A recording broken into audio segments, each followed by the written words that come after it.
Muy buenas tardes a todos los aquí presentes y a los que nos siguen por transmisión en Facebook. Sean bienvenidos a esta sesión del seminario, que es la última de este año 2023, la tercera edición. Y esperemos continuar el próximo año con estas sesiones. El día de hoy tenemos dos ponencias. Nos acompañan el doctor Francisco y la maestra Ichel, quienes nos van a presentar sus trabajos.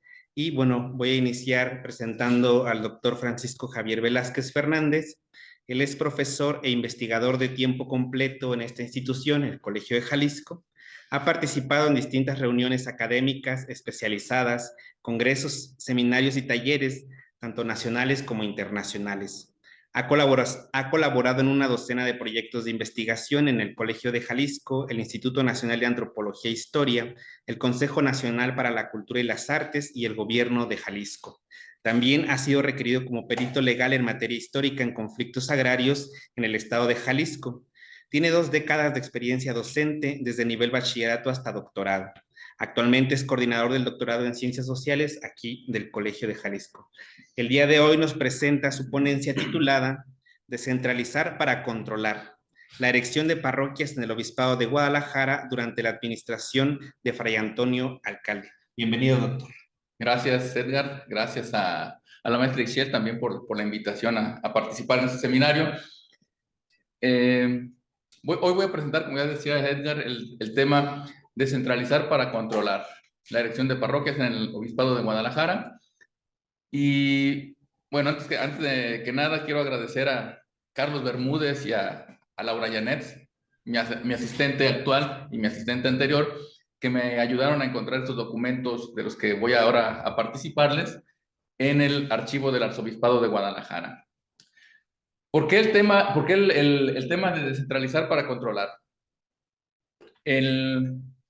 El siglo XVIII, siglo de las luces, recordemos que para el Imperio Español, pues más que el siglo de las luces fue el siglo de las reformas borbónicas, en donde estas reformas fueron una especie de contrailustración para tratar de tener un mayor dominio, un mayor control de las colonias, y se empiezan a implementar una serie de reformas políticas, sanitarias, y entre estas políticas también hubo políticas religiosas. Recordemos que por la cuestión del regio patronato, el Papa no intervenía en los territorios americanos, sino que era el rey el que decidía los destinos de la Iglesia Católica.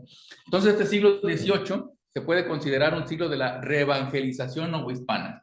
Hay una nueva dinámica, una nueva política religiosa que se empieza a implementar siguiendo postulados del Concilio de Trento, de la Contrarreforma, y se vive un nuevo auge evangelizador a lo largo del siglo XVIII en las colonias americanas del Imperio Español.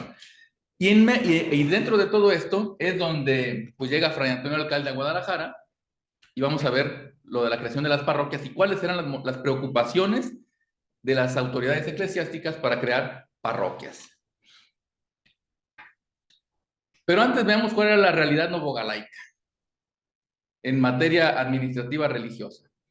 En los primeros 230 años del Obispado de Guadalajara, entre 1542 y 1772, se crearon 28 parroquias, es decir, una cada 8 años en promedio. Nada más había 2 en la ciudad, que era el Sagrario Metropolitano y San Sebastián de Analco. En los 20 años que estuvo Antonio Alcalde como obispo de Guadalajara, creó 4 parroquias, 2 urbanas y 2 rurales, bajando el promedio de creación a una cada 5 años. Es decir, él creó el 14% de las parroquias que existían en el obispado de Guadalajara, al menos dentro del territorio que sigue perteneciendo al arzobispado. Quiero hacer esa aclaración, porque el obispado de Guadalajara pues llegaba hasta Texas y las Californias. Entonces, yo me estoy concretando a hablar únicamente del espacio que hoy sigue cubriendo el arzobispado de Guadalajara. Entonces, de las parroquias que creó Fray Antonio Alcalde, el 14% fueron pues impulsadas por él, que siguen perteneciendo todavía hoy al arzobispado de Guadalajara, que fueron la de San Cristóbal de la Barranca, la Virgen de Guadalupe en la Yesca, el Santo Cristo de la Penitencia de Mexicalcingo, que aquí hoy día la parroquia se llama San Juan Bautista, pero ahorita que veamos el caso de la parroquia les explicaré por qué era el nombre del Cristo de la Penitencia, y la parroquia de Nuestra Señora de Guadalupe, que todos conocemos como el Santuario. ¿Qué era una parroquia? Porque todo el mundo hablamos de parroquias, y para quienes no somos familiarizados con la terminología, pues creemos que la parroquia es el templo, ¿no? La edificación, la construcción. Y no, la parroquia es una entidad político-administrativa religiosa, y en esta época había dos tipos de parroquias. Las parroquias seculares, en donde había un párroco o cura, como los llamamos hoy día, y las doctrinas de regulares, donde había un párroco o un cura ministro de doctrina. En el caso de Jalisco nada más hubo dos tipos de doctrinas regulares, que eran las franciscanas y una agustina. De ahí en más, pues no había órdenes religiosas que tuvieran la administración de parroquias. ¿Cuáles eran las atribuciones de una parroquia? Primero, y lo más importante que aparece en todos los documentos de la época, es la pila bautismal. Si una iglesia no tenía la categoría de parroquia, no podía tener pila bautismal, y cuando alguna parroquia era degradada, lo primero que se les decía es: tienen que destruir la pila bautismal. Es decir, la incorporación de personas a la iglesia católica se tenía que hacer dentro de una iglesia parroquial. Y pues obviamente sabemos que la incorporación a la iglesia se da mediante el sacramento del bautismo.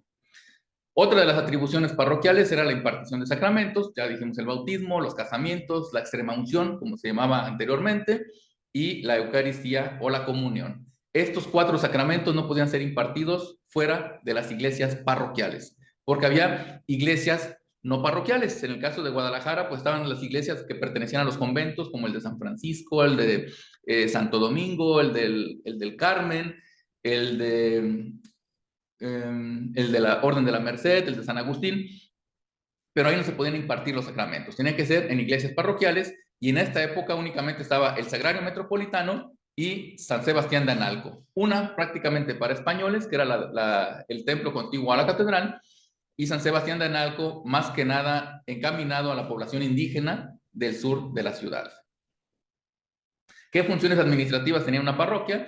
Pues administraba un archivo en donde se resguardaban escrituras de fundaciones, padrones, las cédulas reales, breves apostólicos, órdenes, despachos y demás papelería que existía como correspondencia entre los obispos y los sacerdotes, los párrocos.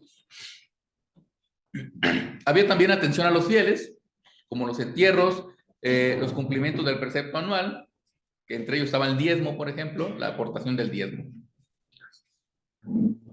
Y como les decía, fueron 4 parroquias las creadas durante la administración de Fray Antonio Alcalde. La primera de ellas fue la de San Cristóbal de la Barranca, que se creó en 1777. Hay muy poca información sobre la creación de esta parroquia. Aquí sí hay que hacer una nota aclaratoria de cómo es distinto la creación de parroquias urbanas y rurales. De las urbanas hay muchísima documentación, porque había una vigilancia más cercana, un conocimiento mayor de parte del obispo y de las autoridades de la mitra en torno al desarrollo de la ciudad de Guadalajara. Era más fácil saber cómo estaba Guadalajara creciendo que saber las circunstancias sociales, políticas y económicas de San Cristóbal de la Barranca, o más aún de la Yesca, que está pues en las sierras de Nayarit, ¿no? La parroquia de San Cristóbal de la Barranca se desprendió del curato de Zapopan, que había sido creado en 1600. Aquí llama la atención que San Cristóbal de la Barranca políticamente era más importante que Zapopan, pero Zapopan era la cabecera del curato. ¿Por qué era la cabecera del curato? Y en una visita de Fray Antonio Alcalde queda sentado, porque no nada más era el curato de Zapopan, sino era, dice Fray Antonio, en el pueblo y santuario de Nuestra Señora de Zapopan. Es decir, Zapopan era importante eclesiásticamente, porque aquí radicaba el santuario de la Virgen de Zapopan, aunque no fuera parroquia. Entonces, eso lo hacía más importante, si no política, sí religiosamente. Entonces, Zapopan era la cabecera de la parroquia y San Cristóbal se desprende de ella. El 13 de enero del 77 tomó posesión el primer párroco, y había un padrón, o cuando se crea la parroquia existían 695 personas de razón, es decir, 695 españoles y 192 indios. Eso de personas de razón no lo estoy diciendo yo, sino que así dicen los documentos de la época. Entonces estamos hablando de un censo de aproximadamente 800 personas, era un pueblo pequeño, pero a pesar de eso se le concede tener una sede parroquial. ¿Por qué? Pues porque San Cristóbal de la Barranca era el paso obligado a la zona de minas del norte de Jalisco y parte del estado de Zacatecas. Entonces, la primera jornada de tránsito entre Guadalajara y la zona minera era pernoctar en San Cristóbal de la Barranca. Entonces, era un pueblo importante y que tenía la suficiente solvencia económica para sostener un curato. Aquí me llamó mucho la atención en el expediente de creación de la parroquia de cómo había recomendaciones hacia el nuevo párroco con la población indígena, a pesar de que estamos viendo en el padrón de que eran, pues la minoría era una quinta parte más o menos de la población de la parroquia, se hace hincapié en cuidar que los indios viudos no podrían volver a casarse a menos que existieran testigos de razón, o sea, un español que pudiera dar fe de que había muerto la pareja de ese indígena. ¿Esto qué nos quiere decir? Pues nos está sugiriendo que había un alto porcentaje de población indígena que caía en bigamia eclesiástica, que en este caso se llama, es infidelidad legalmente, pero eclesiásticamente se llama... Pues es se me fue la palabra. Es Es que como pecado tiene otro nombre. Ajá. Ahorita a ver si me acuerdo. Pero bueno, quiere decir que pues metían gol y adulterio, exactamente. Había un alto porcentaje de población indígena adúltera que se hacían pasar por viudos para volverse a casar. Y los que no fueran del lugar, que quisieran ir a casarse a San Cristóbal de la Barranca, pues deberían ser al menos avecindados de 4 años de antigüedad o, caso contrario, deberían ser amonestados. Eso de amonestados no quiere decir ser reprendidos o ser regañados, sino que es el típico anuncio de que se corren las amonestaciones en la parroquia de origen, ¿no? Todos los que nos hemos casado sabemos ese trámite de que luego ponen ahí nuestra fichita como si estuviéramos entrando a un penal de Almoloya, una cosa así, puente grande. Entonces debían correrse las amonestaciones en sus lugares de origen. Y es lo que se sabe de la parroquia de San Cristóbal de la Barranca. O sea, esta era la situación, esta era la población y esas eran las recomendaciones para el párroco. Una visita pastoral de meses después de creado la parroquia, se dice que no había un libro de gobierno, sino solo un cuaderno de notas, y se le recomendaba al párroco pues tener en lo sucesivo un libro de gobierno e incorporar todas esas anotaciones que había en un cuaderno. ¿Qué es el libro de gobierno? Es el libro en donde se asentaban las crónicas, las cartas y disposiciones de los obispos para llevar el control administrativo de la parroquia. Cuando uno como historiador quiere hacer un trabajo sobre una parroquia, lo primero que consultamos siempre es el libro de gobierno, si es que nos lo prestan los párrocos, porque generalmente son muy celosos con esos documentos. La segunda parroquia que se creó fue la de Virgen de Guadalupe, en La Yesca, un año después, 1778. Ese es el templo como luce hoy día, pero si podemos ver, pues sí guarda elementos de construcción propios del siglo XVIII, como por ejemplo, bueno, aquí si el que es arquitecto me podrá decir, se llaman contrafuertes, las pilastras están a los lados, es decir, ¿verdad? Algo aprendí de mis clases de historia del arte.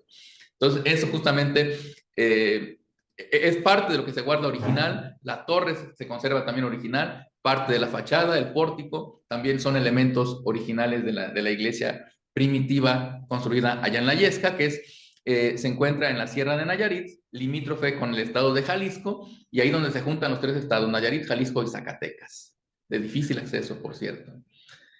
¿Cuál era la principal preocupación para la creación de esta parroquia? Pues la permanencia o no del Real de La Yesca, como se conocía en ese momento, o del Real de Nuestra Señora, del Real de Santa María, conocido como La Yesca, dicen los documentos.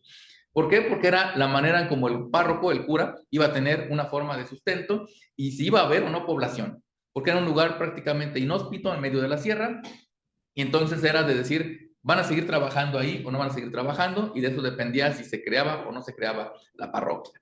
Obviamente los párrocos o los curas de donde se quita el territorio que formaría la parroquia de La Yesca, protestan, los curas del Teúl y de Amatlán de Jora, protestan porque dicen que es una parroquia que no tiene ningún futuro porque es un real minero decadente, que no tiene de dónde abastecerse de víveres y pues hay que llevar alimentos de lugares tan distantes como 20 leguas o más de camino, por caminos que son intransitables. Obviamente, ellos, ¿por qué no querían que les quitaran territorio? Pues porque había limosnas, exactamente. Y un real minero pues siempre dejaba dinerito.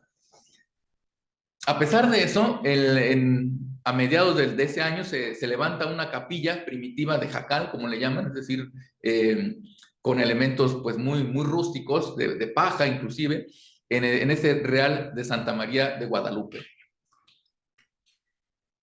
3 años después, tras una larga polémica entre los curas vecinos, la población, los mineros y sacerdotes que conocían el lugar, incluso mandaron a varios visitadores a conocer el Real Minero, que luego los visitadores se quejaban porque hacían 16 días de camino para llegar a La Yesca desde Guadalajara. Pues se concede crear una licencia, se da la licencia para crear una capilla de terrado. ¿Qué es una capilla de terrado? Pues es una capilla con muros y con un techo más firme, que sería la capilla primitiva que dio origen a la iglesia que veíamos hace un momento. En 1882, pues finalmente se concede la permanencia de esa parroquia, luego de que se informa a Fray Antonio Alcalde que el Real Minero era habitado por alrededor de 3,000 habitantes, y la mina La Estaca tenía un gran potencial de subsistencia, de aportar minerales, plata sobre todo, y eso pues permitiría que siguiera habiendo población, no nada más comerciantes, población flotante, sino que también habría población estable, y además pues eso permitiría el ingreso económico para mantener al párroco del lugar. ¿Cómo era la Yesca en ese momento? Se nos habla en la descripción que había 64 casas de terrado, es decir, con techo, 29 de tortuga, eso sí no supe, luego a ver si por ahí Ixchel, ¿sabes? Son las casas de tortuga, Ixchel.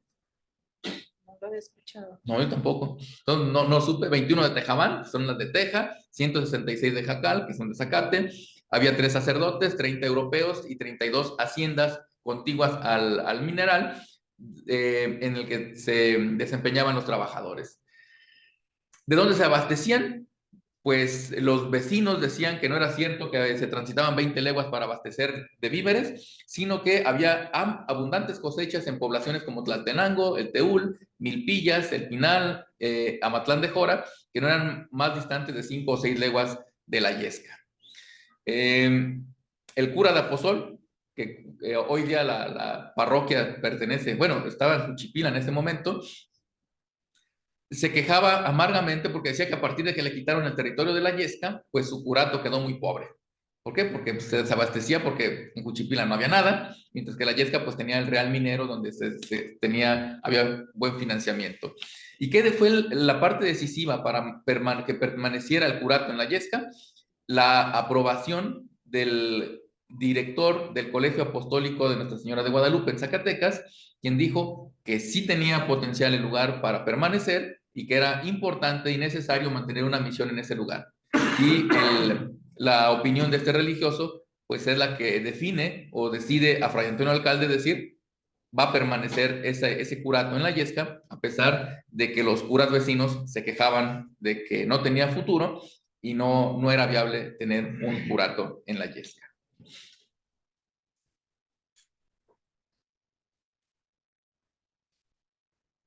La siguiente parroquia, vienen las 2 urbanas, ya vimos las 2 rurales, ahora las 2 urbanas, que son la de Mexicalcingo y la de el Santuario de Guadalupe. Esta de Mexicalcingo, originalmente llamada Parroquia del Santo Cristo de la Penitencia, fue creada en 1782. Son procesos que van muy de la mano, el del Santuario de Guadalupe y Mexicalcingo. De hecho, el expediente consultado habla de ambas parroquias y la argumentación es muy semejante. Prácticamente se utilizaba un machote para ir registrando las observaciones que hacer, y nada más le cambiaban el nombre de Mexicalcingo o barrio del santuario. Esta parroquia de Mexicalcingo pertenecía originalmente a San Sebastián de Analco y pertenecía al Sagrario Metropolitano, y se la pasan a la doctrina de San Sebastián de Analco en 1693. ¿Por qué pongo aquí en la anotación de no existía ninguna imagen de San Juan Bautista? Porque hay un inventario de cuando se traslada la parroquia en 1759 a San Sebastián, y habla de todas las imágenes que había, pero no se habla de San Juan Bautista. Y eso me llama la atención porque hoy día el patrono de la parroquia es San Juan Bautista, y la advocación es San Juan Bautista de Mexicalcingo, pero en ese entonces no existía ninguna imagen de San Juan Bautista. Fue propuesta para su creación en 1778. El argumento de Fray Antonio Alcalde era que había mucha indigencia y desnudez en la gente del sur de la ciudad, lo que no les permitía acceder a las parroquias del centro a recibir los auxilios espirituales. Entonces él decía que había que llevarles, ya que ellos no venían a las parroquias, había que llevarles una parroquia a estas personas para curar un poco su situación religiosa en esa paupérrima situación en la que ellos vivían en el sur de la ciudad. ¿Cómo se iba a componer esta nueva parroquia? Bueno, pues sería a partir del costado de la Real Aduana hacia el sur, es decir, más o menos del barrio de ahí de las 7 o 9 esquinas. ¿Cuántas esquinas son? 7, 9 esquinas. De las 9 esquinas para el sur iba a ser el territorio de la parroquia de Mexicalcingo, limítrofe al oriente con la vera del río San Juan de Dios. Iban a incorporarse las haciendas de Gutiérrez, de Enríquez, el rancho del Zapote, que estaban bajo la administración de la doctrina de San Sebastián del Nalco, y la hacienda de Toluquilla.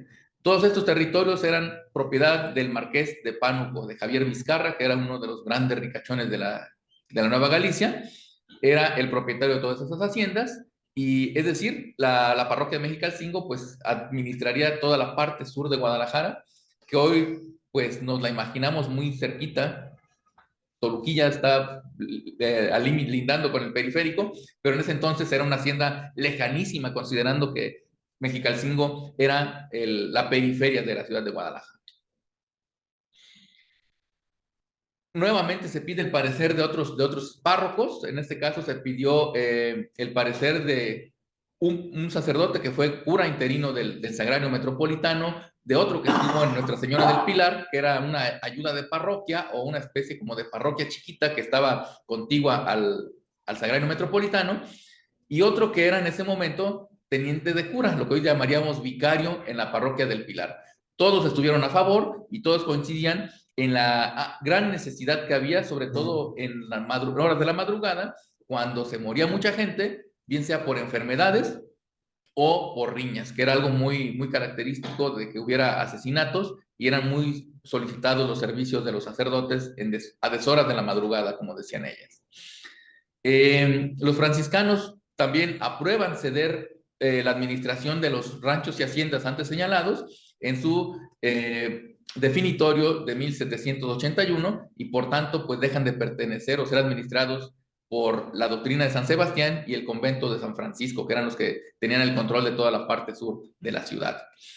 Y como la iglesia, les decía hace un momento, era administrada por la autoridad real y no por el Papa, había que pedir autorización a las autoridades políticas.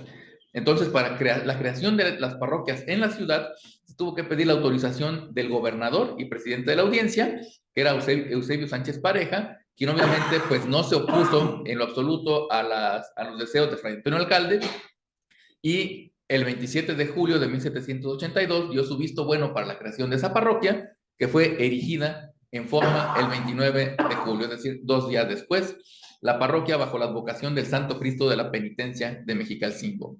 Luego, si siguiéramos hablando de la parroquia de Mexicalcingo, nos encontraríamos con el pleito por el Cristo, que de quién era, y se empiezan a pelear los indígenas, que es mío. Luego las autoridades eclesiásticas dicen, todo lo de la iglesia es de nosotros. Al final de cuentas gana la autoridad eclesiástica, se llevan el Cristo a la catedral y se queda la parroquia sin advocación, y es cuando cambia el nombre a San Juan Bautista.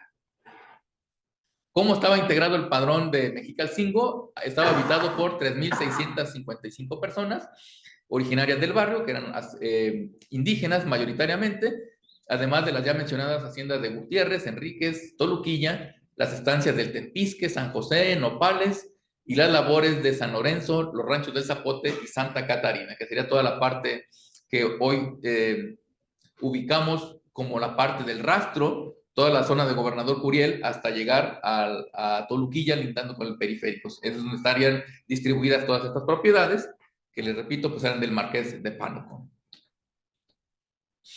Finalmente, la parroquia más conocida por todos, que es el Santuario de Nuestra Señora de Guadalupe, que al estar investigando, al estar revisando el expediente de creación de esta parroquia, encontré algo que yo desconocía, se lo voy a comentar más adelante. La propuesta en la misma fecha y por las mismas circunstancias que se argumentaban para Mexicalcingo. La indigencia, desnudez, ignorancia de la población, la situación lamentable en la que vivían los habitantes, ahora no del sur, sino del norte de la ciudad. La parroquia estaba construyendo hacia la garita vieja que está al viento norte de esta ciudad. No he sabido dónde estaba la garita vieja, ya he investigado, no doy con dónde estaba la garita vieja, no la he ubicado geográficamente, pero no debió estar muy retirado de catedral, considerando la distancia que hay entre el santuario y la catedral, ¿no? También se vuelve a tomar el parecer de otros sacerdotes para ver si opinan si lo conveniente o no conveniente de crear esta nueva parroquia. En este caso se toma al cura de Zapopan, José Miguel Martínez Martaraña. Yo dije, bueno, ¿qué pitos tocaba el cura de Zapopan en esta situación? Pues ahorita lo vamos a comentar. Le quitan mucho terreno a la parroquia de Zapopan. Y al cura de Tomatlán dije, bueno, Tomatlán está lejísimo, ¿qué hacía por acá? Bueno, él había sido teniente de cura en el Sagrario, es decir, había sido vicario y conocía la realidad espiritual de la parroquia y la zona contigua al centro de la ciudad. Ambos estaban a favor de que se hiciera y pues nos recrean muy bien a qué se dedicaba la población de esa zona de la ciudad, ¿no? Nos dice que se dedicaban a los obrajes, eran sombrereros, zapateros y otros oficios de poca utilidad a los que se dedicaban y vivían en unas habitaciones tan estrechas que eran muy proclives a los contagios. Y si tenemos en cuenta que el siglo XVIII fue el siglo de las epidemias, pues nos habla de que era un foco de infección y de ahí luego la preocupación también de Fray Antonio Alcalde de crear las famosas cuadritas, que fueron las casas habitación para toda la zona, para toda la gente que habitaba esta zona norte de la ciudad. Y ellos, la argumentación de crearles la parroquia es que no podían acceder a la parroquia del Sagrario porque no tenían ni vestido que ponerse para asistir a la parroquia. Entonces, iban cuando veían a alguien que les podía prestar ropa para poder acceder a la ciudad. Entonces, nos pinta un escenario muy, muy lamentable de la gente que habitaba la zona norte de la ciudad. Y esto es lo que me llamó mucho la atención, por eso lo puse incluso textual. ¿Cuál es la argumentación que da Fray Antonio Alcalde para crear la parroquia? ¿O es parte de la argumentación? Dice, a la ejecución de este piadoso intento se animaron los nobles sentimientos del ayuntamiento de esta ciudad, que deseoso de manifestar su debida gratitud y reconocimiento por los particulares beneficios que ha recibido esta ciudad de la emperatriz de los cielos, María Santísima Nuestra Señora, en su prodigiosa imagen de Guadalupe, principalmente en estos últimos 7 años, en que con motivo de los repetidos y fuertes temblores que hemos experimentado, ha sido más visible y manifiesta a todos los habitadores de esta ciudad la benigna protección y poderoso patrocinio de la Santísima Señora. Me suplicó procediese a la referida fábrica, aplicando los arbitrios y limosnas que juzgase suficientes.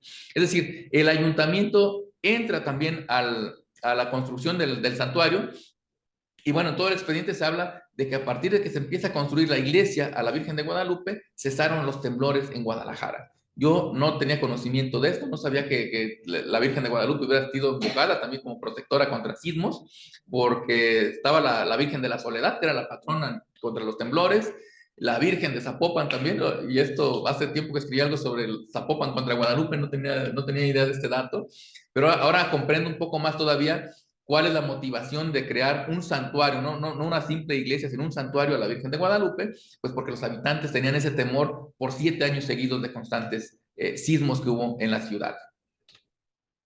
La nueva parroquia comprendería, y aquí es donde se afectaba al curato de Zapopan, comprendería el pueblo de Mezquitán, que se incorporaba al santuario, los molinos del Colegio de Niñas de San Diego, que pues en el barrio de San Diego me parece muy lejano el curato de Zapopan y atendía hasta allá, la tenería de Campos, que es más o menos en la zona del Hospital Civil, hoy día contigua al Hospital Civil, y el barrio y los arrabales. Todo daba una población de 4.546 personas, que pues creo que era más que justificado desmembrar del Sagrario Metropolitano para crear esta nueva parroquia. ¿De dónde era la parroquia? Pues dice que a partir de la calle de la Congregación de San Felipe Neri hacia el norte, es decir, esa calle sigue llamándose San Felipe. De ahí para allá era, bueno, de ahí hacia el norte comprendería la parroquia. Igual que en el caso de Mexicalcingo, el presidente de la audiencia aprueba el proyecto y se erige formalmente esta parroquia del santuario el 29 de julio de 1782, dedicada a Nuestra Señora de Guadalupe. El primer cura que atendió fue el bachiller José Gregorio Ponce, quien antes se desempeñaba como cura del Valle de Valparaíso, en el estado de Zacatecas, que también era parte del obispado de Guadalajara en ese entonces. Conclusiones parciales. ¿Por qué parciales? Pues porque no se ha agotado esto. A mí me llama mucho la atención de cómo se fueron creando estas parroquias y me falta todavía por revisar los libros de visitas y libros de gobierno de Fray Antonio Alcalde para ver qué más detalles hay, qué otra información se puede sacar sobre la creación de estas parroquias, la motivación geográfica también, no nada más la económica y la de población, sino también la geográfica.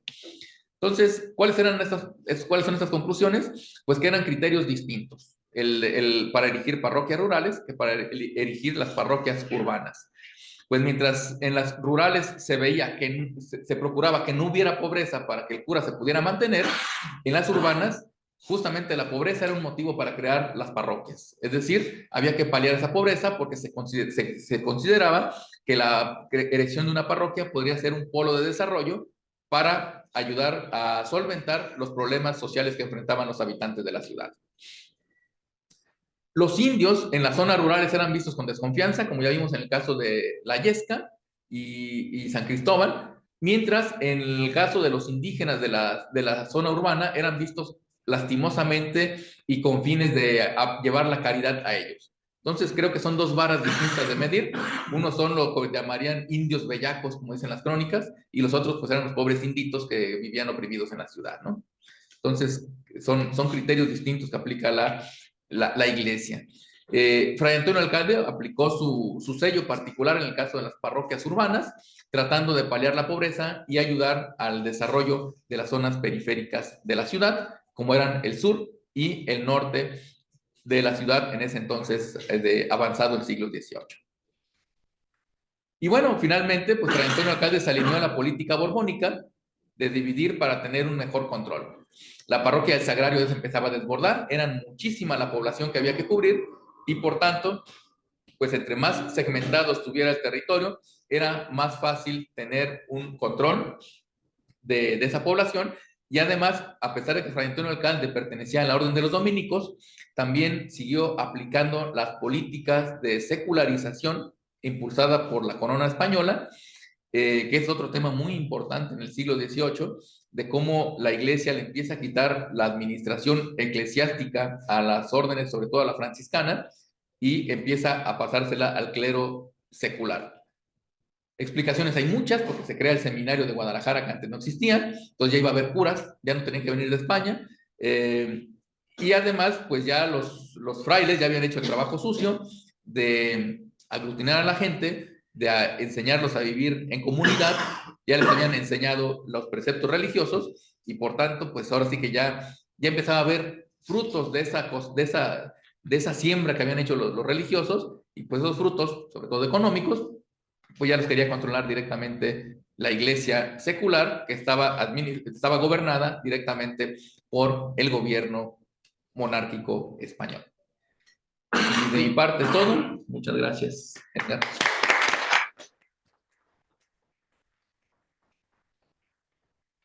Gracias, doctor, por su ponencia. Les recuerdo tanto a los aquí presentes como a los que nos siguen en Facebook y los que están en línea a través de Zoom. Las preguntas para la ponencia del doctor Francisco serán al final de la siguiente ponencia. Bien, entonces es el momento de presentar la siguiente ponente. La maestra Ixchel Nagdul Ruiz Anguiano es egresada del doctorado en Historia Iberoamericana, maestra en Ciencias de la Arquitectura y licenciada en Estudios Políticos y Gobierno por la Universidad de Guadalajara. Es académica de la Universidad de Guadalajara y secretario general del Colegio de Jalisco, donde además coordina el Diplomado en Historia del Arte en México y el Seminario Permanente de Investigación Fray Antonio Alcalde, que es este. Sus temas de investigación son la Orden de Predicadores, Historia de la Arquitectura y el Arte Novohispano. La ponencia que nos dictará el día de hoy se titula Alcalde y Barriga, raíces del obispo dominico. Bienvenida, maestra. Muchas gracias, maestro. Muy bien. Bueno, comienzo con esta cita. Sobre el origen y la familia de Fray Antonio Alcalde poco se sabe. He preguntado a varios familiares actuales suyos y nada me han aportado. Así, con esta frase comienza su obra el párroco Mariano San José Díez, tan conocido como apreciado por los estudiosos alcaldianos. Un par de años después, los doctores del Hospital Civil, Mario Paredes Espinosa y María de Lourdes Ramírez, habrían de dedicar su libro titulado La familia alcalde a la genealogía del ilustre dominico. Ambas publicaciones nos brindan valiosos datos obtenidos de fuentes primarias. En la primera, Fray Antonio Alcalde, obispo de Indias, encontramos los nombres de los padres de Antonio y las fechas de nacimiento, matrimonio, testamentos y defunción de los mismos. También da noticias similares de sus hermanos y enlista a otros parientes como tíos, sobrinos, abuelos y bisabuelos. Sin duda, este fue un buen punto de partida para la minuciosa investigación de los médicos antecitados, quienes elaboraron un árbol genealógico desde los bisabuelos de Fray Antonio, continuando con la descendencia de su hermano Pedro, hasta los nacidos en la década de los 70 de la centuria pasada. Además, los autores indagaron acerca del apellido alcalde a través de líneas y ramas del mismo, desde el siglo XII hasta el siglo XVIII. Asimismo, describen la heráldica de la casa de alcalde y del propio prelado. Este es el árbol genealógico que nos ofrecen. Ahí, bueno, vamos a encontrar nombres que a lo largo de la presentación van a ser recurrentes y que nos van a ayudar a familiarizarnos con ellos.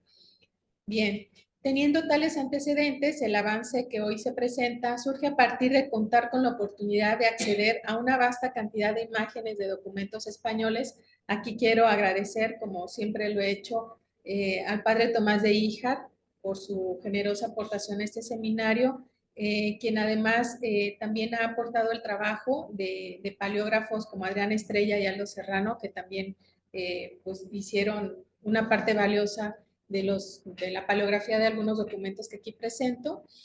Y agradezco también a mi asistente, a Carlos Bermúdez, por apoyarme para conseguir este libro de la familia alcalde, que fue realmente difícil llegar a acceder a él.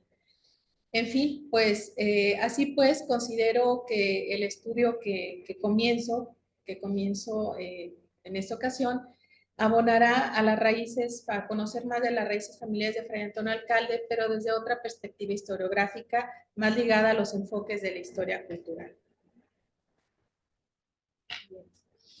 Pues así como en el día a día, en este periodo de entre siglos, entre el siglo XVII y siglo XVIII, que se desarrolla la familia de Fray Antonio Alcalde, desde sus bisabuelos hasta él y sus hermanos y sus sobrinos.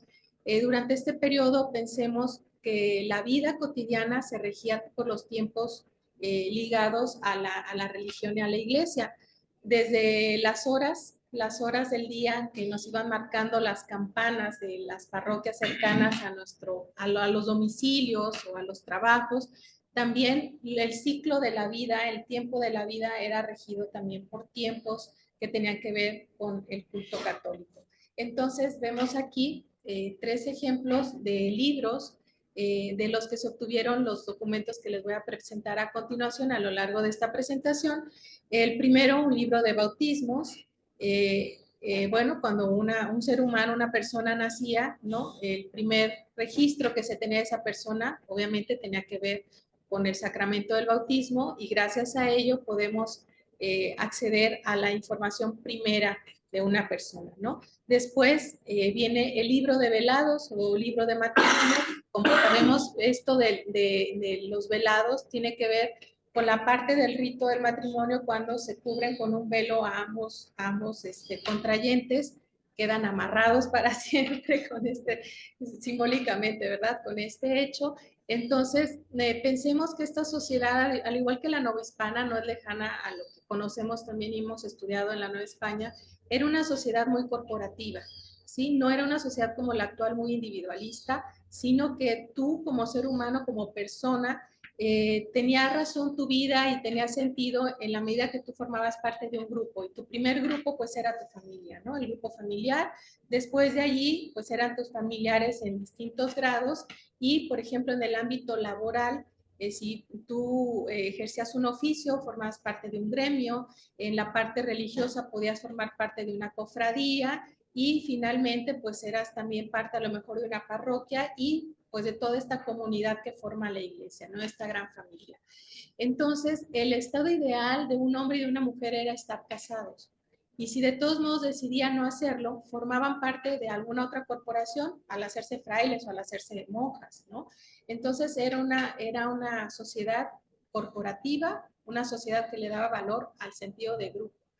Entonces tenemos aquí esta otra parte que podemos seguir la vida de una persona a través también de los registros matrimoniales. Y por último, por supuesto, el libro de difuntos, donde ya al terminar el ciclo de vida queda registrado también por la iglesia y vamos a encontrar también, además de que esto se registra, los testamentos que también se hacían de pluma de religiosos, ¿no? Aquí vamos a comenzar con el matrimonio de los abuelos paternos de Fray Antonio Alcalde.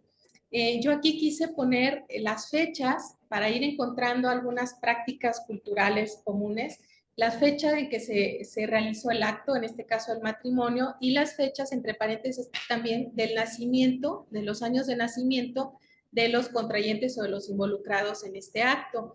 En este caso vamos a ver algo que es muy común, que las mujeres se casaban entre los 17 y los 21 años, eran más o menos las edades, los hombres eran un poco mayores que ellas, aquí vemos que ella pues es menor que él por 9 años, era algo común, ¿no?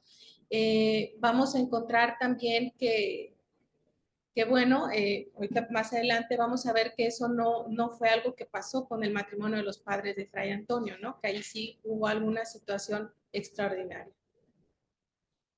Aquí paso a un documento muy importante que es el testamento de la abuela paterna de Fray Antonio. ¿Por qué considero que es importante que empecemos a familiarizarnos con este tipo de documentos?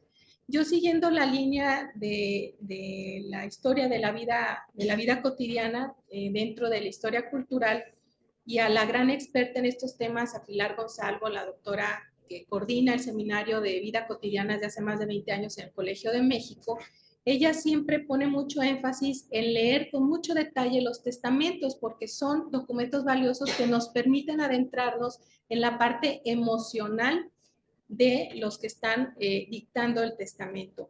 La parte de las emociones y los sentimientos es difícil encontrarlos más allá de la correspondencia, por ejemplo, que son fuentes primarias difíciles de que hayan sobrevivido al paso del tiempo.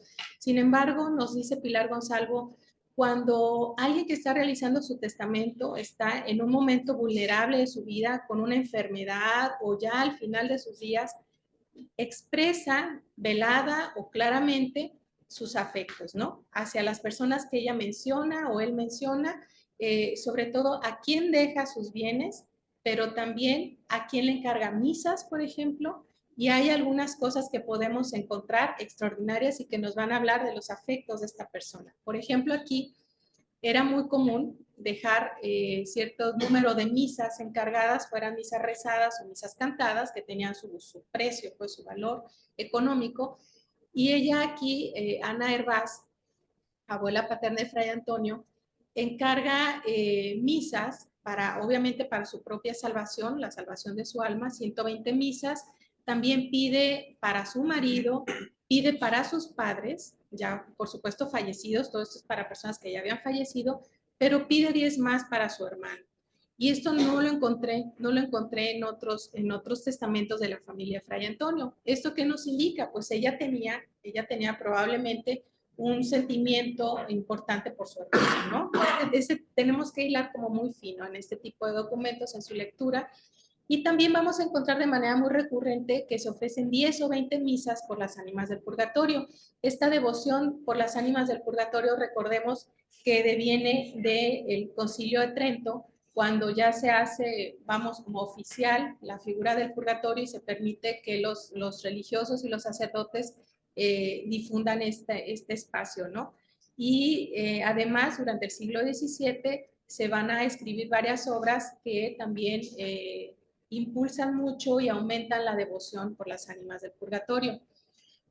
vamos a encontrar también algo muy, muy peculiar, que ya cuando Ana Hervás habla de los bienes que ella tiene y a quién los va a dejar, pues nombra como testamentarios, es decir, a los que encarga que se ejecute su voluntad al licenciado Antonio Alcalde, que es su hijo, y a José Alcalde, que es el papá de Fray Antonio.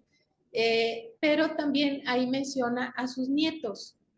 Ella deja bienes a sus nietos, hijos de Inés Alcalde, su hija difunta. Esto yo no vuelvo a encontrarlo más que en el caso de otra abuela, que vamos a ver más adelante. Los varones, aunque tenían nietos, no solían dejarle los bienes o no pensaban en sus nietos. Es algo también curioso que nos habla de esta parte afectiva, ¿no? De las mujeres en ese momento. Bien, ahí aquí me taparon con la pantalla, ¿tú puedes moverlo? Sí. A ver qué documento se trata. Esta ya es el acta de defunción de Ana Hervás, de la abuela paterna. Lo que habíamos visto era su testamento. Ella fallece a la edad de 77 años. Vamos a encontrar un patrón de longevidad en la familia Fray Antonio, que con excepción de su madre, que murió a los 40 años, muy prematuro, su abuela murió a los 77, su padre murió a los 90, sus hermanos, uno murió a los 70 y ella, su hermana, a los 72, o sea, esto nos puede hablar también de una cierta calidad de vida en Cigales, ¿no? Porque además ahí mencionan que vivieron y murieron en Cigales. Aquí, bueno, vamos a encontrar los nombres desde sus bisabuelos, sus abuelos, con quién se casaron.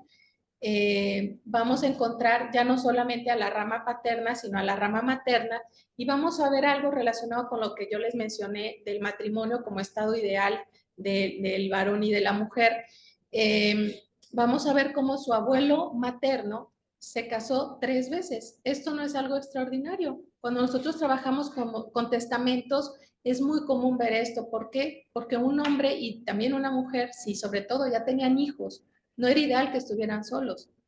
Tenían que cumplir las funciones alguien de cuidar de sus hijos, de cuidar de su hogar, y en este caso él se casó 3 veces. Ya en las terceras nupcias es cuando se casa con la abuela materna de Fray Antonio.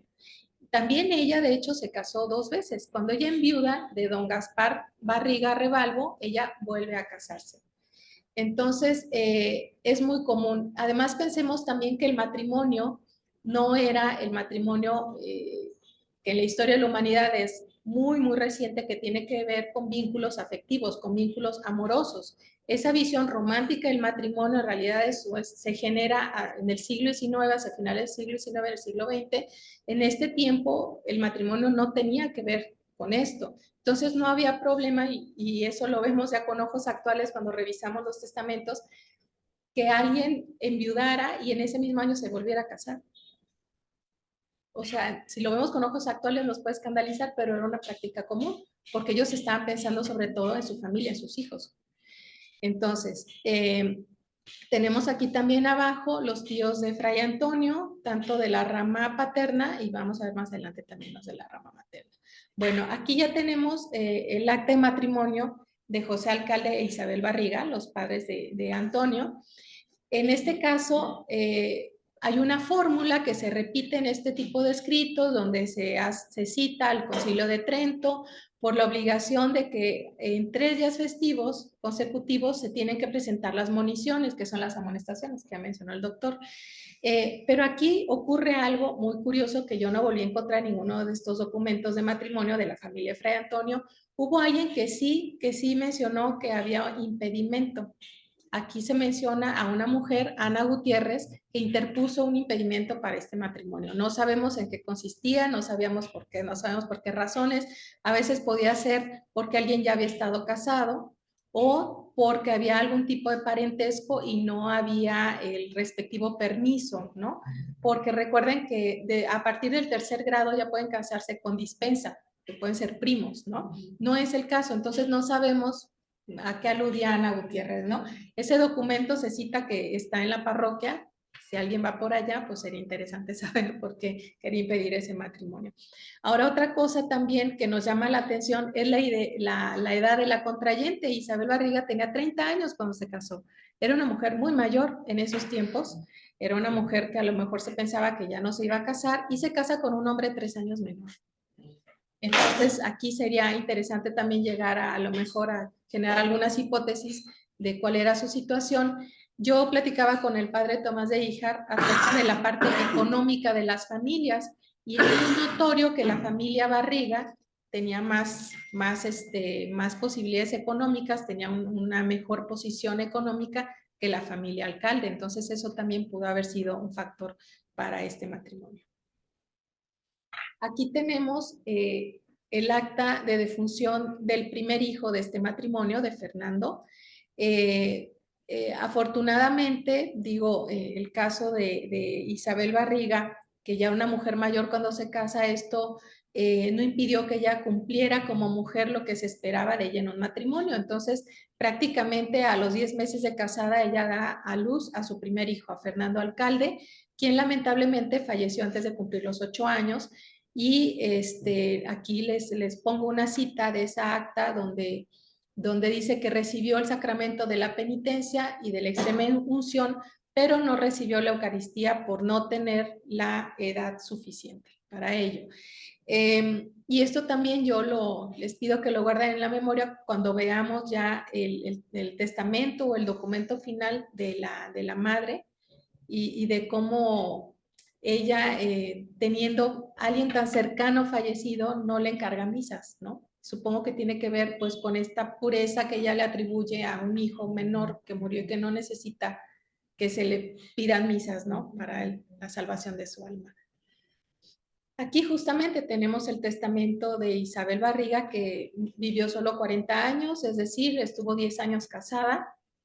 Ella, después de su hijo Fernando, al año, nació su hijo Pedro. A los 3 años nació su hija Inés y el Benjamín de la familia, como sabemos, fue Antonio Alcalde. Y pues ella falleció lamentablemente unos meses después. Él nace en marzo y ella fallece en julio. Su testamento lo redactó una semana antes de fallecer. Y aquí, como les mencionaba, ella manda pedir misas para su alma, 80 misas rezadas, y también para su padre, Gaspar Barriga. No pide para su madre porque su madre todavía vivía. Y en este caso, como les digo, su otra persona cercana que había fallecido era su hijo Fernando, pero no pide misas para él. Y aquí también pues podemos ver cómo ella nombra como únicos y universales herederos a sus hijos Pedro, Antonio e Inés, y hace énfasis en que hereden por iguales partes. Cosa que pues a veces favorecía, cuando se heredaba, se favorecía al primogénito, se favorecían a los varones, y aquí ella aclara que ellos van a heredar de manera universal en partes iguales, y no menciona como heredero a su marido, solo a sus hijos. Aquí, si te molesta, ¿sabes? Aquí tenemos los testamentos de José Alcalde. Él redactó 2 testamentos, uno en 1736 y otro en 1750. En el caso del documento del primer testamento en 1736, nos llaman la atención dos situaciones que aquí les plasmo. Uno, que al nombrar a sus herederos únicos universales solamente le hereda a Pedro y a Inés, no a Antonio.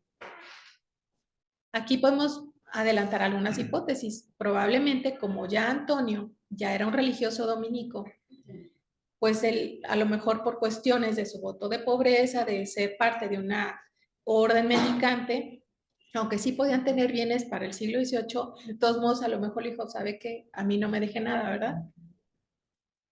En fin, y algo que me llamó mucho la atención es que a lo largo del testamento, que es largo, es un documento largo, hace mención a sus hijos Pedro e Inés, así tal cual, por sus nombres, mis hijos, Pedro, alcalde, Inés, alcalde, pero cuando se refiere a su hijo Antonio, se refiere de esta manera: Fray Antonio Alcalde, mi hijo, de la orden de predicadores y maestro de estudiantes.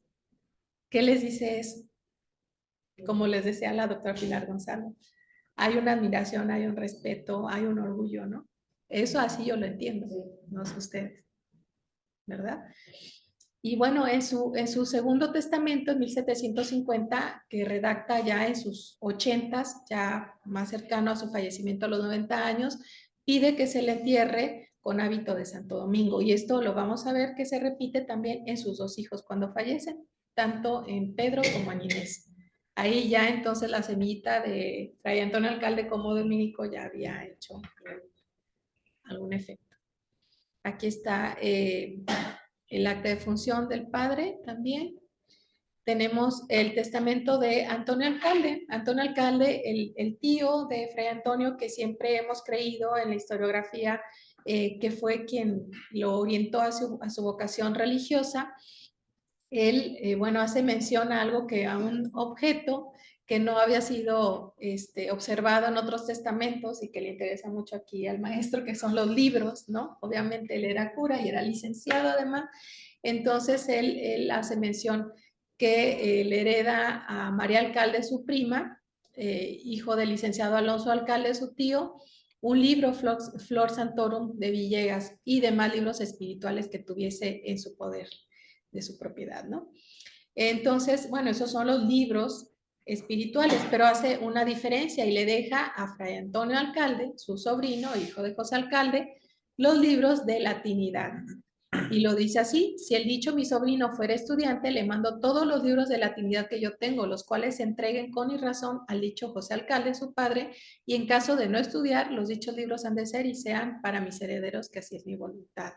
Este es un testamento también muy peculiar, porque él, al no haber tenido una familia directa, no se casó obviamente, ni tuvo hijos, su testamento, que es amplio, hace mención a un montón de parientes, de familiares de segundo o tercer grado, sobrinos a quienes les deja propiedades, habla de unos viñedos también, sobrinos nietos, o sea, a una familia ampliada, ¿no? Eso también nos habla pues de esas relaciones que se daban con una figura predominante en una población, ¿no? Que era un sacerdote, pero además los familiares del sacerdote, del cura, ¿no? Aquí continúan en la lista arriba los tíos de Fray Antonio, de ambos lados, materno y paterno, sus sobrinos también, sus padres, ¿no? Las fechas importantes. Y al final vamos a encontrar a Fernando Alcalde, de quien ya hablamos, el hijo primogénito que falleció en la niñez, que además pues era también común, que bueno, ya sabemos, no había la idea que se tiene ahora de tener un control natal. Obviamente, la vida religiosa y los preceptos que ellos cumplían eran todos los hijos que Dios les enviara, pero también de esos niños no se lograban todos, por eso se usaba incluso esa expresión de ya se logró cuando pasaban de cierta edad, ¿no? Entonces, bueno, pues era algo natural, a lo mejor esperado que de los vástagos alguno perdiera la vida o varios incluso, ¿no? Aquí tenemos el matrimonio el acta de matrimonio de Pedro Alcalde, el hermano de Fray Antonio. Aquí su acta de función, donde también pide que se le entierre con el hábito de Santo Domingo. El matrimonio de Inés Alcalde, su hermana. Ella también pues se casó a una edad, fíjense, bueno, me regreso. Aquí yo me quedé pensando, a ver, sabemos que José Alcalde no se volvió a casar, siendo una práctica común, como ya lo había mencionado. Él se quedó viudo en sus 30s y vivió 90 años y nunca se volvió a casar. Podemos hacer muchas hipótesis, pero yo pensaba en su hermana, en su hija, en la hermana de Fray Antonio, siendo la única mujer y teniendo incluso hasta el día de hoy estos roles de género en donde la mujer es la cuidadora, ¿no? El hermano Pedro, mayor que ella por 4 años, ya se había casado cuando ella se casó. Se casó muy joven él, a los 19 años. Entonces, 5 años después ella se casa. Para ese entonces, Fray Antonio ya estaba con los dominicos porque él muy, muy jovencito ingresó. Entonces, de alguna manera, eso a lo mejor le permitió a ella poderse casar, poder salir del hogar paterno, porque si no le hubiera tocado encargarse primero de que salieran sus hermanos adelante y cuidar al papá, ¿no? Lo que también puede ser es que el padre no se quedó del todo solo y compartieron la misma casa, que tampoco era una práctica poco común, que se quedara en la casa paterna, puede ser el hijo o la hija, ¿no? Que sí se casaron. Aquí está la defunción, el acta de función de Inés Alcalde, perdón, el testamento. Y ahí, como les decía, ella vuelve a hablar de sus nietos. En el caso, repite pues la fórmula de su propia abuela, y ella piensa en sus nietas, en las hijas de un hijo que ya falleció, de Alonso, perdón, de Agustín Gallo, su hijo difunto. Entonces ella también considera, además de sus 5 hijos, a sus nietas como herederas universales. Y también pide que se le entierre con el hábito de Santo Domingo. Y bueno, estos ya son los hijos, o sea, los sobrinos de Fray Antonio, tanto de su hermano Pedro como Inés, y al final aparece él como el último hijo, como el hijo más joven. Pues es lo que por el momento les quería compartir. Ya cuando amplíe esta investigación les hablaré pues de lo que implicaba el matrimonio ya con más profundidad en esa época y sobre todo en España, porque el conocimiento que yo tenía es más de Nueva España, pero hay cosas muy, muy similares, de acuerdo a lo que yo pude encontrar. Pues esto. Muchísimas gracias, maestra.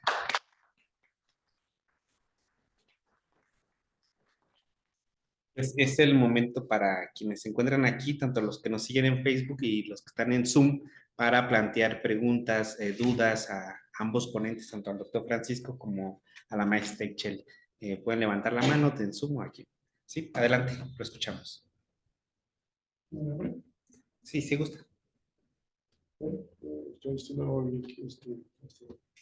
ponencia con ustedes. Mi nombre es Gabriel Cosileón Flores y soy abogado, litigante, postulante. Y me llama la atención, no obstante todo eso, se maneja mucho el término real. Lo mencioné en su ponencia, lo menciona usted en su ponencia. ¿Cuál es cuál es la forma o el fondo o figura sobre esa palabra que se utiliza para muchas situaciones, para muchas verbalizaciones? Real. En los documentos, Sí, en los a documentos. la corona. ¿Perdón? A la corona. A la realeza. Cédula. Ese es el contexto. Sí. Es un ejemplo, la realeza cédula. Todo lo que proviene del rey. Todo lo que proviene del rey. Está, no se menciona, pero los caminos se conocían como camino real. Así es. Y se mencionó no menos de 3 o 4 veces la palabra real. Me llama la atención porque de ese contexto en unas cuestiones, en otras y en otras. La Real Audiencia, el Real Consejo de India, o sea, todo lo que tenía que ver con el rey, donde el rey intervenía. Por eso se habla de la palabra real. No habla de realidad, sino de realeza. Sí, como instituciones, ¿no? También fundadas en los reales colegios, Reales universidades. Exactamente. De hecho, hablando de fútbol, el Real Madrid todavía. Sí.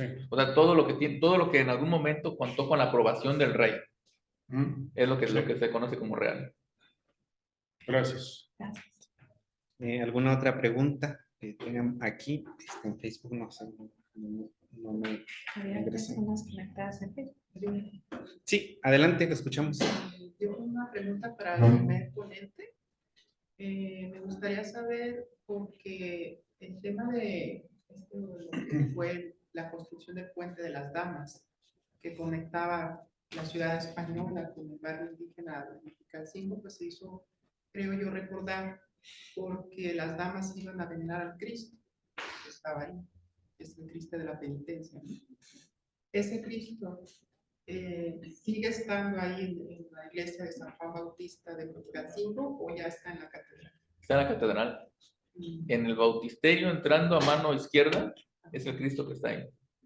Ya es una réplica que quedó acá en Mexicalcingo.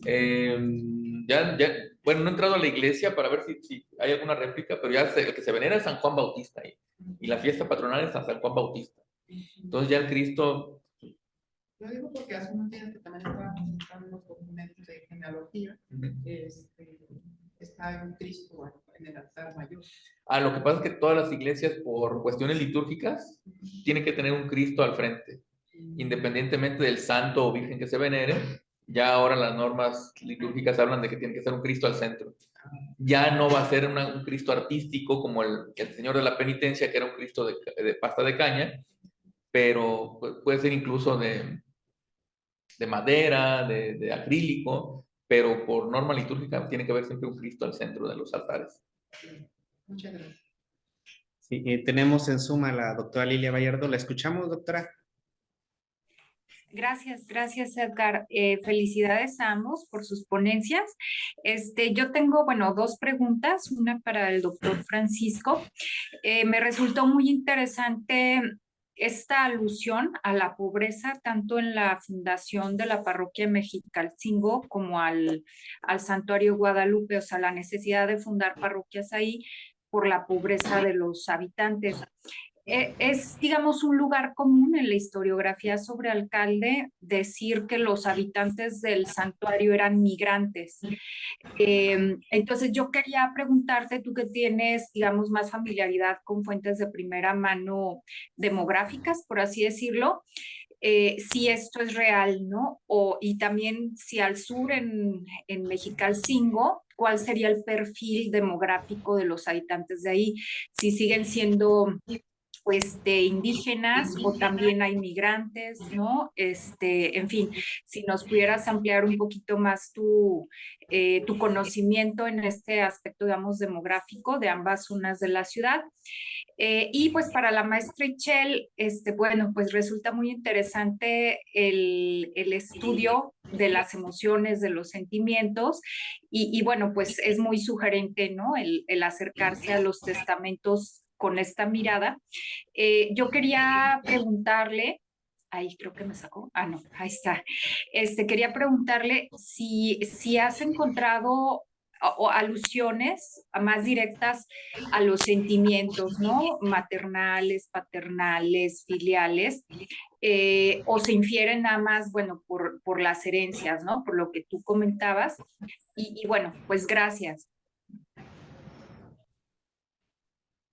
Bueno, sí, comienzo yo. Fíjate, doctora, que en este caso, en todos los testamentos de la familia no encontré más referencias.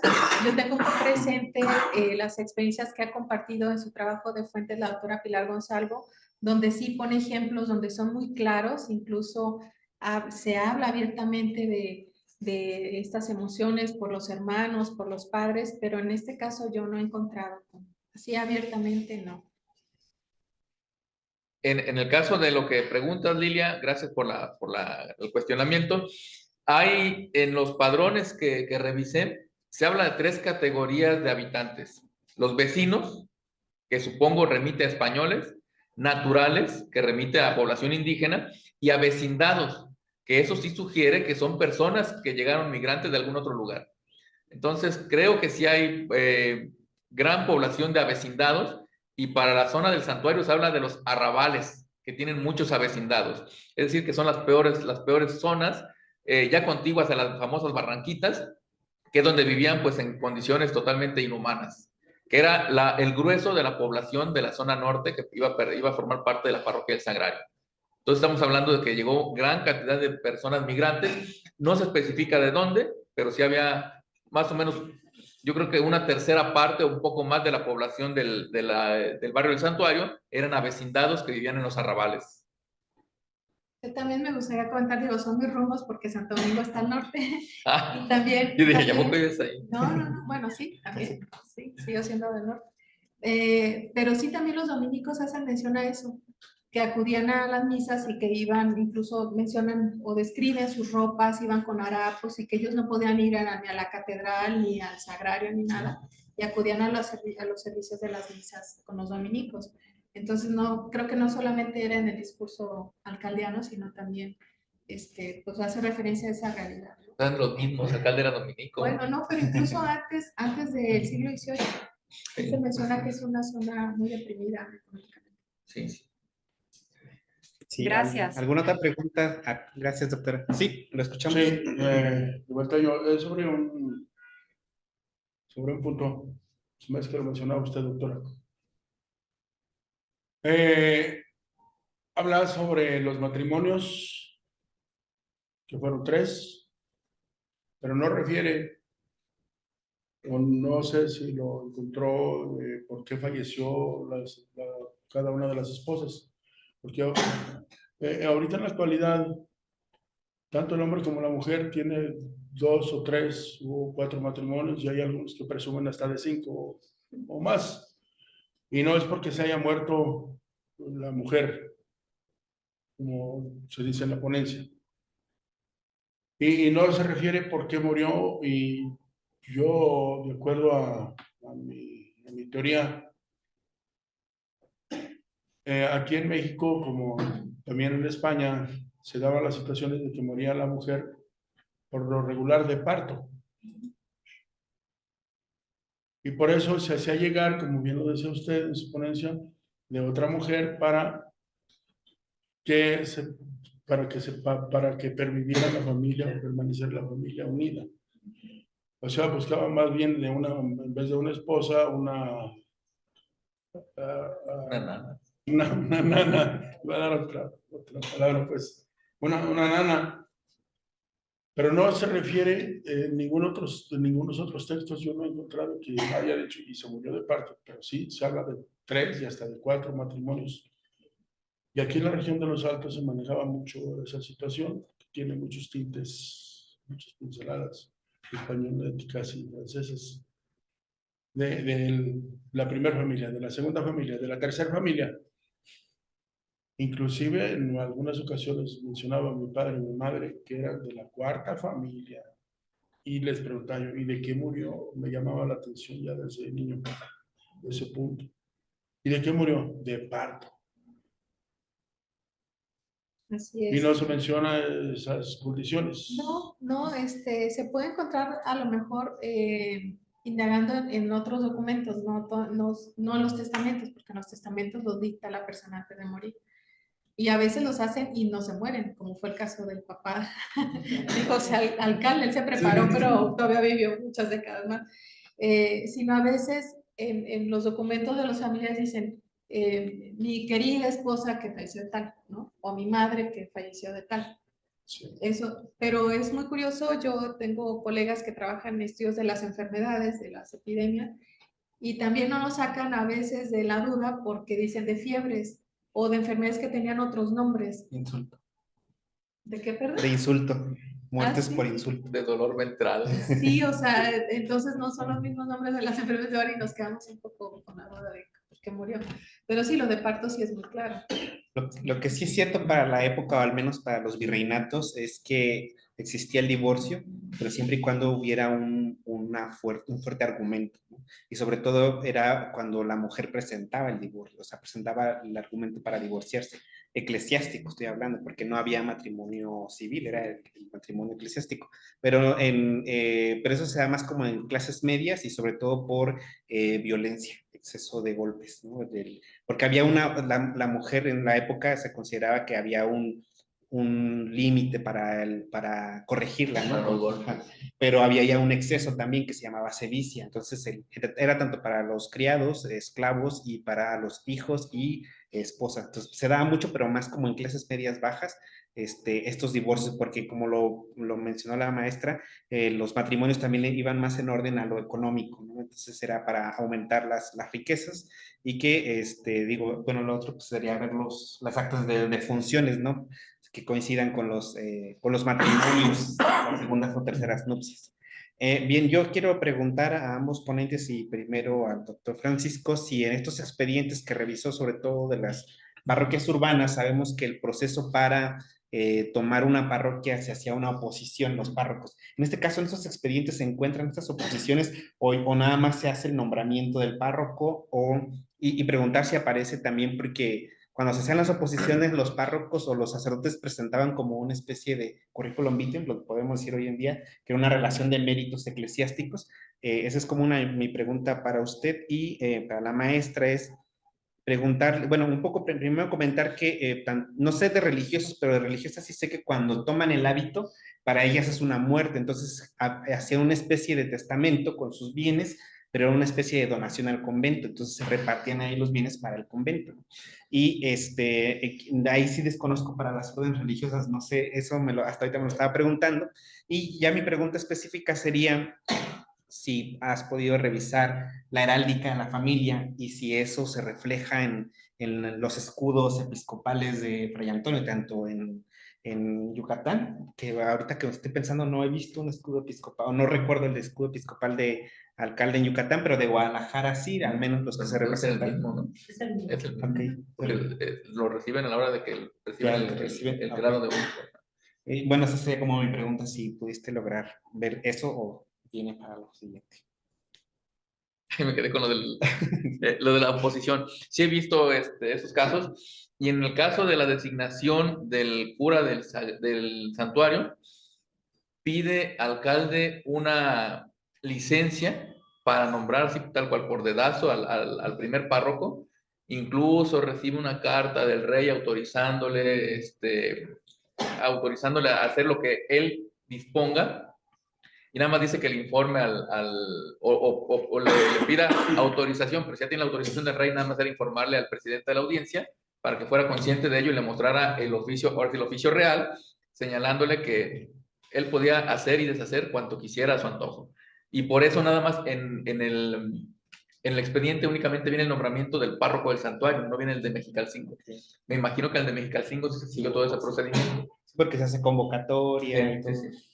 Y luego se empiezan a pelear. Bueno, en este caso no se iban a pelear porque eran curatos pobres, se peleaban los curatos que dejaban lana. Sí, entonces el sagrario era cotizado, el pilar, que era ayuda de parroquia, era cotizado, pero de ahí en más todos los demás eran una pobrería por todos lados, y la mayor parte en esta época eran doctrinas, no eran parroquias. Entonces las tenían los franciscanos. Okay. Muchas gracias. Sí, bueno, en el caso de las religiosas era la dote tal cual. Sí, bueno, es que había dote y también había quienes, porque la dote era como lo que tenías que pagar, ¿no? Pero también había quienes traían un caudal de más, y ese caudal de más se hacían estos testamentos, porque sí, yo encontré en la parroquia de Santiago, en Querétaro, estos testamentos que se hacen ante el juez eclesiástico, pero a manera ya de donación, ya no es como, ya no es como. Las monjas llevaban sus esclavos a los conventos, los curas no creo, los frailes. Había esclavos, al menos en el convento imperial de Santo Domingo sí había esclavos. Pero no los llevaban ellos, sino como que eran parte de la orden, ¿no? Así como que parte de la servidumbre de la orden. De la servidumbre. Ajá. Pero yo no he encontrado documentos de ese tipo, de la rama masculina, ¿no? Pero pondré atención a los mejor. Sí, es lo que no, hasta ahorita me estaba preguntando, porque sí lo he visto con las monjas. Y de lo de la heráldica, en el libro de la familia alcalde que mencioné, ahí está una descripción, aunque no aparece la imagen de la casa alcalde, pero sí aparece ya el escudo de Fray Antonio como obispo. Pues si no hay alguna otra pregunta, yo creo que vamos a dar por terminada esta última sesión del año del seminario alcalde. Y bueno, a los que se encuentran conectados vía Zoom, recordarles que vayan preparando también alguna presentación para el siguiente año. Pronto sacaremos el calendario para el siguiente año. Bueno, pronto me refiero a enero, no ahorita, ¿no? Pero ya se los haremos llegar, y como ya saben y es costumbre de este seminario, estaremos empezando más o menos por mayo o junio. Igual a los invitados que están aquí, para que estén atentos a las redes sociales del colegio, y vamos a procurar que sigan siendo híbridas para que puedan seguir asistiendo presencialmente, y quienes puedan pues seguirnos por vía Facebook, y en el caso de los integrantes del seminario pues por vía Zoom. No sé si quiere comentar algo más, agregar, ¿no? Que clausura. También sí, a los participantes del seminario que preparen también sus escritos, y ya tienen algún adelanto. Podemos ir preparando estos libros, como ya les había comentado, estos libros pequeños de autor único. El primero que aparecerá será el del maestro Edgar, ya próximamente, ya pasó por el consejo editorial, así que por favor apóyennos para formar esta colección de libros del seminario, emanados del seminario. Clausuramos. Sí, damos por clausurado este año más de trabajos permanentes de este seminario, y muchas gracias a todos por su interés y por seguir participando. Muchas gracias.